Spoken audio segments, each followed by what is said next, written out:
State ASIDA LEIRIBA Central Institution Sing boycott TOUNABA COCOMI na LAOTHOKKHIBAGI MATUNG inna ngasi COCOMI Students Front ki THOUMEE singna Lamphelpat Leiba CEO Amasung Geological Survey of India ge Office Sho Lonshinkhre Haukhiba tam kunda Gwaltabida Mahar Regiment ki personal singna chathakhiba thawong adu Manipur gi governor na miyamda sengdokadabani haiba COCOMI na akanba demand amaga loinana changsil lakhiba khongjang gi saruk ama oina ngasi Central Institute sing boycott tawba haukhibani khongjang adu ngasi nungthil pung ani khara helakpa aduwaida COCOMI Students Front ki maru oiba thawmi singna luchingduna Lamphelpat Leiba CEO Manipurtom na thomjinki khongjang adu security force na athingba pibadagi ngaihak muknaba thokhi tungda khongjang loising aduna office aduda leiramba staff sing kauthoklaba matung office ki main entrance gate Sho Lonshinkhre loinana khongjang loising aduna pairakhiba governor apology tawgadabani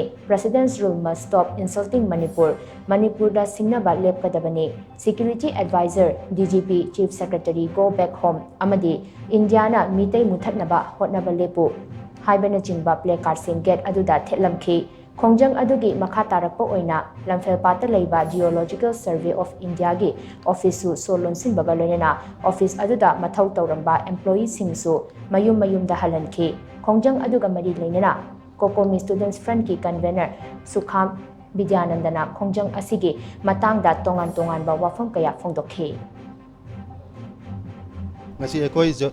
Geological Survey of India gi asi office ase koi thingjan bagi khongjang changchen bani masida natuna khoi tongan ba ekoi gi central gi oiba office ngai koi thingjan bagi khongjang asi chatha jabani masi ekoi ni chatha jabagi maram sing ngarang ekoi COCOMI gi maikei degi ekoi gi lamdam sida leiriba ekoi gi governor of Manipur gi miyam da ekoi gi gwaltabi gi me gi tangkun incident gi maram da Manipur gi miyam da lale haijagadabani loinana DGP security advisor aduga chief secretary hariba concern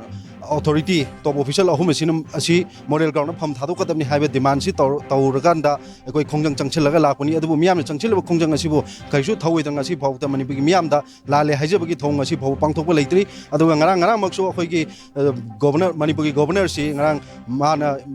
impal da thungnaba matamda manipuri miyam na wari sanana magi tanjam lawnana ba airport line da miyam na khawang na ngai duna leibani adubu miyam gi oiba